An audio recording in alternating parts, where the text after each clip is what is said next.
Thomas Alva Edison அவர்கள் western union நிறுவனத்திற்கு ஒரு இயந்திரம் ஒன்றை வடிவமைத்து கொடுத்தார். அதற்கு என்ன விலை நிர்ணயம் செய்யலாம் என்பது பற்றி அவருக்கு சற்று குழப்பமாகவே இருந்தது. எடிசனும் அவரது மனைவியும் இது பற்றி விவாதித்தார்கள். எடிசன் மனைவி $20,000 கேளுங்கள் என்றார். எடிசனோ இந்த தொகை பெரிய தொகையாக இருந்தால் யாருமே வாங்காமல் போனால் என்ன செய்வது என்று சிந்தித்து கொண்டே இருந்தார். பணம் தருவதற்காக நிறுவனத்தின் ஒரு மூத்த அதிகாரியை வெஸ்டர்ன் யூனியன் நிறுவனம் அனுப்பி வைத்தது. இயந்திரத்திற்கான விலையை அதிகாரி கேட்டார். எடிசன் சில நிமிடம் மௌனமாகவே இருந்தார்.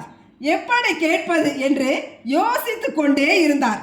பொறுமை இழந்த அந்த நிறுவனத்தின் அதிகாரி, எடிசன் சார், இதோ உங்கள் இயந்திரத்திற்கான விலை, முதல் தவணையாக $100,000 என்று சொல்லி அதற்கான காசோலையை கொடுத்தார். மீதி எவ்வளவு என்று சொல்லி அனுப்புங்கள், காசோலையை அனுப்பி வைக்கிறோம் என்று கூறி இயந்திரத்தை எடுத்து சென்றார். அவசரப்படாமல் பொறுமை காத்த எடிசனுக்கு 4 மடங்கு லாபம் கிடைத்தது.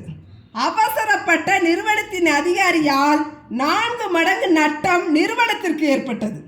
ஆக அவசரம் நமக்கு சிப்பிகளை தரலாம், ஆனால் பொறுமையே முத்துக்களை தர முடியும். ஒருவனுடைய திறமைகளை வெற்றிகளாக உருமாற்றி தருவது அவரின் பொறுமையே. ஆக பொறுமைதான் அனுபவத்தின் வெளிப்பாடு. அதுவே வாழ்வின் எதிர்கொள்ளும் துடுப்பாய் பயன் தரும்.